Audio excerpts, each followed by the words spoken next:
मेरे जो पुरखे थे वो टर्की के थे, लेकिन मेरे माता पिता इंडिया में आकर के रहने लगे, साउथ केरला में।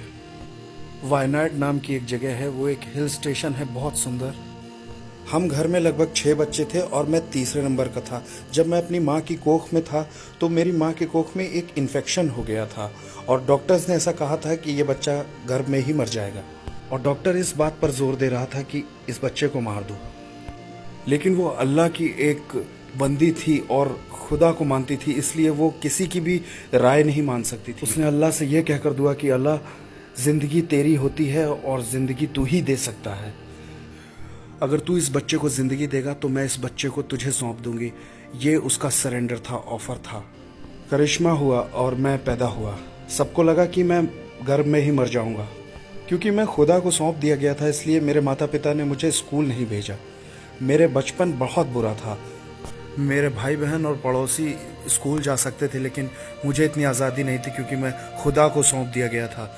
8 साल की उम्र में मुझे मुस्लिम अरबिक कॉलेज में भेजा गया, एक मुस्लिम मौलाना बनने के लिए। मेरी उम्र क्या थी ये अगर आप मुझसे पूछेंगे तो मुझे सब कुछ याद नहीं है, लेकिन मुझे 5 से 8 साल के बीच में कुछ कुछ बातें याद हैं। मेरा बचपन बहुत खुशनुमा नहीं था क्योंकि मेरी मर्जी के बिना उन्होंने, आप जानते, मुझसे नहीं पूछा कि तुम खुदा के लिए तैयार हो कि नहीं। ऐसा नहीं हुआ। उन्होंने खुद ये फैसला किया कि तुम खुदा के हो और दे दिया। अच्छा, हमें एक मुस्लिम मौलाना बनने के लिए आपको फिलॉसफी और थियोलॉजी की पढ़ाई करनी होती है। फिलॉसफी में आपके पास 5 साल होते हैं लगभग। उन 5 सालों में आप पढ़ रहे होते हैं मेटाफिजिक्स, एपिस्टेमोलॉजी, लॉजिक वगैरह, और अरबिक लैंग्वेज भी। और अगला आपका थियोलॉजी पीरियड होता है जिसमें आप जिसे मुख्तसर कहते हैं। पहला मुख्तसर है और दूसरा मुतव्वल है। मुतव्वल वाले हिस्से में आप थियोलॉजी पढ़ते हैं जिसमें मॉरल थियोलॉजी, कुरान की थियोलॉजी और शरिया लॉ वगैरह आते हैं। तो अगले 10 साल में कुछ लोगों को 12 साल भी लगते हैं, लेकिन अगर आप पढ़ाई में और परफॉर्मेंस में अच्छे हैं तो 10 साल में आपकी पढ़ाई ख़त्म हो जाती है। तो मैंने भी 10 साल में पढ़ाई अरबिक कॉलेज में ख़त्म कर ली। वहाँ अरबिक कॉलेज में, जो कि साउथ केरला में था, मैंने अपनी पढ़ाई की। के तौर पे मेरे वालिद मुझसे कहते कि तुम्हें मस्जिद में रहना है, लेकिन अगर मैं मस्जिद में नहीं होता तो वो मुझे मारते। वो मुझसे कहते कि तुम्हें रमज़ान रहना है, और अगर मैं रोज़े नहीं रखता तो वो मुझे खाना नहीं देते थे। आप जानते हैं, जो सज़ा बचपन में दी जाती थी उससे मैं खुश नहीं था। एक मुस्लिम मस्जिद में मैं एक इमाम के तौर पर काम कर रहा था, एज अ पैरिश प्रीस्ट मौलाना। तो वहाँ प्रीच करते वक्त मैंने बोला कि यीशु मसीह खुदा नहीं है। मेरे लिए खुदा सिर्फ अल्लाह था। अल्लाह की कभी शादी नहीं हुई तो कोई अल्लाह का बेटा नहीं। तो मैंने ये प्रीच किया कि यीशु खुदा नहीं है। तो किसी ने पूछा, फिर यीशु कौन है? भीड़ में से किसी ने, शायद कोई मुस्लिम, लेकिन उसने पूछा यीशु कौन है? मैं प्रीच कर रहा था वो खुदा नहीं है, लेकिन क्वेश्चन था वो कौन है। तो ये जानने के लिए मैंने एक बार फिर से पूरी कुरान पढ़ी, 114 चैप्टर, 6666 कुरान की आयतें। और जब मैंने उन्हें पढ़ा तो प्रॉफेट मोहम्मद का नाम मैंने कुरान में सिर्फ 4 जगह पाया, लेकिन यीशु मसीह का नाम 25 जगह। इस बात से मैं थोड़ा सा कंफ्यूज हुआ कि कुरान यीशु को ज्यादा तवज्जो क्यों देती है। और दूसरी बात, मुझे कुरान में किसी औरत का नाम दिखाई नहीं दिया, ना प्रॉफेट मोहम्मद की माँ का नाम, ना उनकी वाइफ का, ना उनकी बच्चियों का नाम। कुरान में सिर्फ एक औरत का नाम है, वो है मरियम, यीशु की माँ, और किसी औरत का नाम ही नहीं है। पाक कुरान चैप्टर 3 में चैप्टर का नाम है मरियम का खानदान, और पाक कुरान चैप्टर 19 में चैप्टर का नाम ही है मरियम। एक पूरा चैप्टर ही है मरियम। तो मुझे ये जानने की बड़ी इच्छा थी कि कुरान ये सब क्यों कहती है। मरियम के बारे में पाक कुरान चैप्टर 3:34 से आगे कहती है कि मरियम बिना किसी पाप के पैदा हुई और उसने कभी कोई पाप नहीं किया अपनी जिंदगी में, और वो हमेशा वर्जिन थी। कुरान चैप्टर 50 आयत 23 कहती है कि वो फिजिकल बॉडी के साथ जन्नत चली गई, ऐसा कुरान में लिखा हुआ है। और फिर यीशु के बारे में चैप्टर 3:45 से 55 आयतों में वहाँ 10 पॉइंट्स हैं जो यीशु के बारे में कुरान कहती है। पहली चीज जो कुरान कहती है कलिमतुल्लाह, जिसका अरबी में मतलब है खुदा का कलाम, और दूसरी रूह अल्लाह यानी खुदा की रूह, और तीसरा है ईसल मसीह यानी जीसस क्राइस्ट। तो कुरान ने यीशु को नाम क्या दिए हैं? खुदा का कलाम, खुदा की रूह और ईसा मसीह। और कुरान कहती है कि यीशु बोले जब वो बहुत छोटे थे, यानी कि सिर्फ 2 दिन के, अपने पैदा होने के सिर्फ 2 दिन में ही वो बोलना शुरू हो गए। कुरान कहती है यीशु ने एक जिंदा चिड़िया बना दी मिट्टी से। उसने मिट्टी ली, चिड़िया बनाई और उसमें फूका और वो जिंदा चिड़िया बन गई। तो मैंने सोचा ये जिंदगी देने की कुव्वत रखता है। उसने मिट्टी में जान डाल दी, मिट्टी में। और आगे कुरान कहती है कि उसने जन्म के अंधे को ठीक किया, उसने कोढ़ी को ठीक किया और ऐसी बहुत सी बातें। और आगे कुरान कहती जाती है कि उन्होंने मुर्दों को जिंदा किया, वो जन्नत चले गए, वो आज भी जिंदा है और दोबारा आएंगे। और जब मैंने ये बातें कुरान में देखी तो मैंने सोचा कि देखूं कुरान मोहम्मद के बारे में क्या कहती है। आप जानते कुरान के हिसाब से मोहम्मद ना तो खुदा का कलाम है, ना खुदा की रूह है, ना 2 दिन का होने पर बोले, और ना कोई मिट्टी से चिड़िया बनाई, ना किसी बीमार को ठीक किया, ना किसी मुर्दे को जिंदा किया। वो उनकी खुद भी मौत हुई थी और कुरान के हिसाब से वो जिंदा नहीं है और ना दोबारा आने वाले हैं। तो बहुत फर्क है इन दोनों नबियों के बीच में। मैं यीशु को खुदा नहीं बुलाता था, आप जानते, मैं सोचता था कि वो एक प्रॉफिट है और वो मोहम्मद से बड़े प्रॉफिट है। तो एक दिन मैं अपने एक टीचर के पास गया जिन्होंने 10 साल मुझे अरबिक कॉलेज में पढ़ाया था। मैंने उनसे पूछा, टीचर ये बताइए कि खुदा ने दुनिया कैसे बनाई। उन्होंने कहा खुदा ने कलाम से दुनिया बनाई, कलाम के वसीले से। तो मेरा सवाल था कि कलाम क्रिएटर है या क्रिएशन है। समझिएगा इसे, कलाम क्रिएटर है या क्रिएशन है। कुरान कहती है यीशु खुदा का कलाम है। अगर मेरे टीचर कहते हैं खुदा का कलाम क्रिएटर है तो इसका मतलब यीशु क्रिएटर हैं। तब तो मुस्लिम्स को क्रिश्चियन हो जाना चाहिए। मान लीजिए अगर वो कहते हैं कि खुदा का कलाम क्रिएशन है तो वो फंस जाएंगे। जानते क्यों? क्योंकि उन्होंने कहा कि कलाम से सारी चीजें बनी हैं। अगर वो कहते हैं कि कलाम क्रिएशन है तो खुदा ने दुनिया कैसे बनाई। अब ना तो वो ये कह सकते हैं कि कलाम क्रिएटर है, ना कलाम क्रिएशन है। वो बहुत नाराज हुए, उन्होंने मुझे धक्का दिया अपने कमरे से और कहा ना क्रिएटर है ना क्रिएशन है कलाम, जाओ भागो, निकलो यहाँ से।